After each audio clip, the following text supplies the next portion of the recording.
Tony from Brooklyn, New York. Tony Shimmy, also known as Shimmy Cash from Miami. Okay. And California too, all over. I mean, it's just another country. It's not the greatest place on the planet, but it's okay. You know, you got a few benefits to it. You get Amazon packages overnight. A lot of shit you can't get here like that. The shopping is good. They have, you can ride motorcycles on the freeway there. You can't do that here in Thailand. That's illegal, you know. But other than that, I mean, nah, it's all right. But I mean, America, you can get your Amazon packages you can overnight. get Amazon. America is great for shopping, for getting shit overnight. Cheap electronics, cheap cars. Amazon Prime. Compared to the rest of the world. Amazon Prime. It's nice. It's affordable. It's affordable here. It's nice. Got cheap condos. One's for sale, by the way. Look me up. Plug in. How can they reach you if they want to look at this condo or whatever? Oh, no doubt. Well, look at me on Instagram, Shimmy Cash, shimmy.cash. Easy to find, or just Google me. I've got it listed on some property place or whatever here, but I'm reachable if anybody wants to buy it. I have 2 condos here, both always available for sale and always available for rent. So I got a 1-bedroom and a 2. So if you want to get at me, I don't know, message people in a description or something like that. It's available here in Pattaya. Nice places. So, yeah, but it's affordable lifestyle. You can, I don't know how people say people like to come here and ball on a budget per se. You know, if you have like about $1,500 a month, you can live quite well. You know, you can eat out every day, massage shops, beach, good weather. You know, chill, good food, good times. And they got weed here now too. So it's good. Very fun place. Good place to unwind and relax, live your life. Like the roller skating era was out, you know, that was popular. Yeah. Roller skating rinks in Brooklyn. Did you have your afro? I had all kinds of hairstyles over the time. I had an afro, cornrows, of course, go with an afro.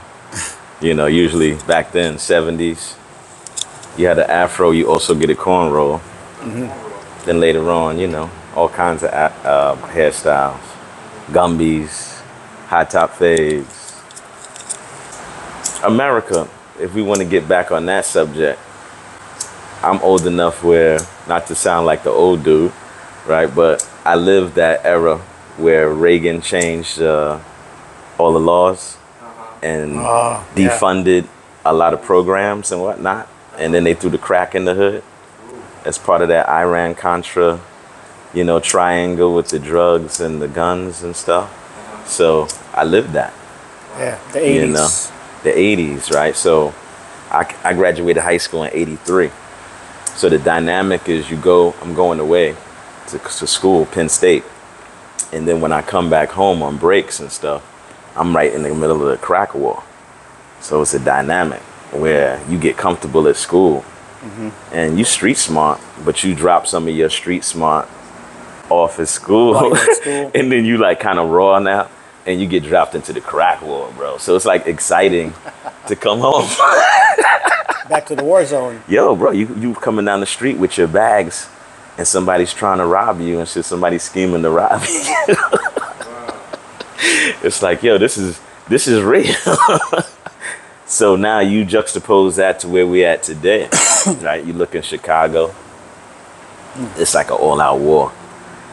So, international options are smart. It's an intelligent option. You're just talking about personal safety, right? This is what I'm saying. We're talking about life, preservation of life. Right, you know? right. You don't want to go back to the kill box. They had like war zone.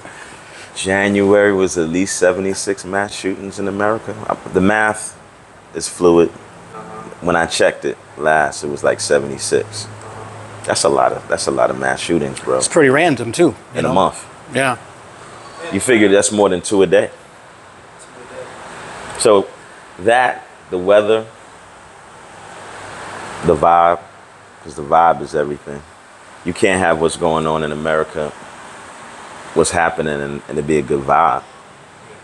I mean, you could try to come up with your own personal vibe.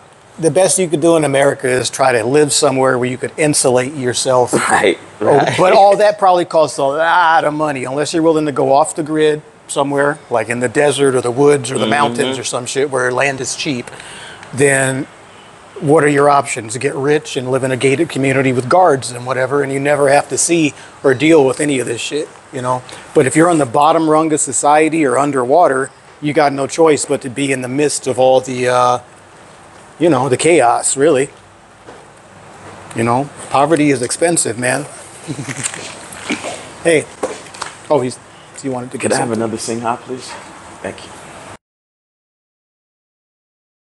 That wasn't for like till I was in my 30s, man. So like, Your 30s? yeah, not till like age 32. I'm a square, man. I'm a nerd in school, big fucking afro, glasses, computer lab, you know, that kind of shit. I was like Mr. I was a Shareware. nerd too. Yeah, man. I still am a nerd. I don't give a fuck. Yeah, I take pride in being a nerd. Duh, I went to school to be a computer programmer or whatever, so I'm just the Nintendo kid that, you know, does all that bullshit or whatever. So no, I didn't really fuck with weed till like long after, not till like went to Dominican Republic, like in my 30s, stage 32, I think. So it's all right. But I mean, this smoke's probably a little bit better than what they had there. But I mean, it's happy that in Thailand they legalized it like, what, a year ago or something like that. And it's, as you see at the shop we're in, it's great. You know, it's great for the economy and it gives people some way to chill out, I guess. So it's all good. Good, man. Like I was a nerd that had the pleasure of growing up with gangsters, though.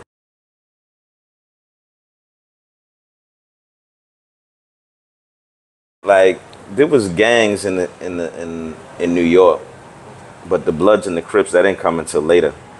There was like all these older gangs, and that kind of aged out for my age group. So they were mostly like in the 70s. Like if you were grown, if you was a grown man in the 70s, your early 20s or whatever. But when you started coming to the point where you was a grown man in the 80s, there wasn't really names on any gang or anything like that. It wasn't a gang per se. You just got your people that you grew up with on the block, and a lot of them are dangerous. So you just together, and a lot of everybody's different. Some people are fighters, some people aren't, some people are dangerous. But you don't realize it's a group, but it's a group. Some of the folks are dangerous, you know. I grew up with a serial killer. One of the dudes is a serial killer. It's real talk. Just another guy from the block. You navigate that. He grew up with me. He's 2 years younger than me. So I known him since he was a little dude. I was a little dude. Just all came up together. It's a beautiful thing. But you got to navigate somebody of that nature. It teaches you how to deal with all kinds of people. We didn't know it. You know, he grew into that. I known him before that. So I saw him grow into the process of being that. That's my dude. He's family. But he's a dangerous dude. He's still around today? Nah, he's doing he's doing a serious jail bid right now. He got caught with one of the last situation, and I was, you know, got his emotions got involved when he was just doing the intelligent thing. He was getting away with a lot of different things. But in life, for us to end up here, everybody has their own story, how you end up wherever you ending up. And this is not the end of the road for any of us. We're traveling. It's just another country. We're traveling the world. High at the wrong. It's never the wrong time to be high. High at the wrong time. How about not high? How about not high? We gonna get to that one next. You want to do that one first? Most people, yeah. Most people Yo, make. Shibby. Most people When was do you the- not high? When you most- wanted to be high? Most people make the dumbest. Most people don't think things all the way through if they're not high. There's advantages to making decisions over being both whatever you call sober and high and balancing them out or whatever, because you're missing out on a lot of parts of the equation if you only look at things while you're level-headed or whatever.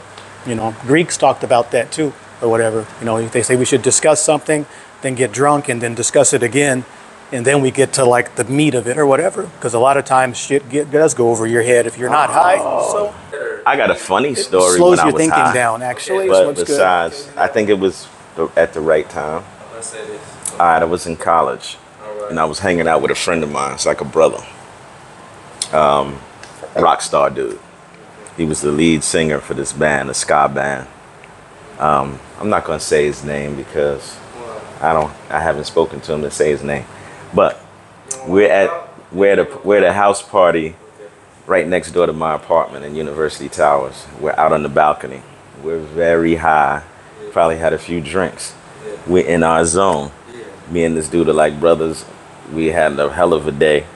And then this dude that's a Sigma that I don't really know that well, he says to me, "Hey, Tony," I'm not paying attention to the dude. We just vibing together. But all of a sudden I hear my name say, "Tony, did you ever consider pledging something, something Sigma, whatever the name of the fraternity is?" Sigma is one. This is a black fraternity. Right. Okay. Okay. Oh, we cracked the fuck up. Yeah. Yeah. Because it was just the timing of it. Yeah. We're not thinking about anything like that. We're in the zone.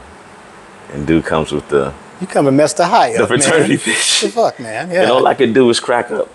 Yeah. And my boy's cracking up.